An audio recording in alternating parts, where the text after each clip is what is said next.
हम बच्चों के हृदय में वैसी भावनाएं जगाएं। 1995 में मैं इसी भोपाल में था। राष्ट्रीय स्वयंसेवक संघ का एक पथ संचलन था। एक कार्यकर्ता जिसका नाम मैं नहीं ले रहा हूँ, राष्ट्रीय स्वयंसेवक संघ का एक सक्रिय कार्यकर्ता था। उसके साथ उसका 5 साल का बेटा था।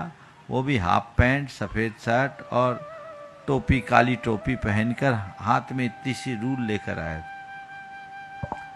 मैंने जब उसके पिता से पूछा तो बोला, महाराज जी मैं इसे राष्ट्र के लिए पाल रहा हूँ, मेरी इच्छा है कि मैं इसे राष्ट्र को समर्पित कर दूँ। मैं तो गृहस्थी में फंस गया, मैं चाहता हूँ मेरा बेटा राष्ट्रीय स्वयंसेवक संघ का प्रचारक बने, राष्ट्र के लिए काम करे। मैंने उस बेटे से कहा, क्यों तुम्हारे पिताजी पापा कह रहे हैं वो सही है?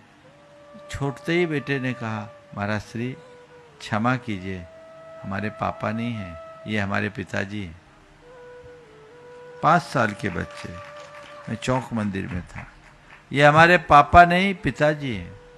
मैंने कहा ठीक है, तुम्हारे पिताजी कह रहे हैं कि तुम्हें प्रचारक बनाएंगे, कभी तुम्हारे पिताजी भी ऐसे कहते थे, उनने शादी कर ली, तुम भी कर लोगे क्या? अरे महाराज जी क्षमा कीजिए, मेरे पिताजी की शादी नहीं हुई, शादी में तो बर्बादी है, मेरे पिताजी का विवाह हुआ है। 5 साल का बच्चा। फिर बातचीत आगे बढ़ी। मैंने उस बच्चे से कहा, जाओ आप खाना खा लो। आपने खाना खा लिया? मैंने पूछा, खाना खा लिया? बोला, महाराज हम खाना नहीं खाते, खाना तो मियाँ खाते हैं, हम भोजन करते हैं। एक 5 साल के बच्चे के मुख से ये बात सुनकर मैं हतप्रभ रह गया। ये संस्कार पिता के दिए हुए संस्कार थे।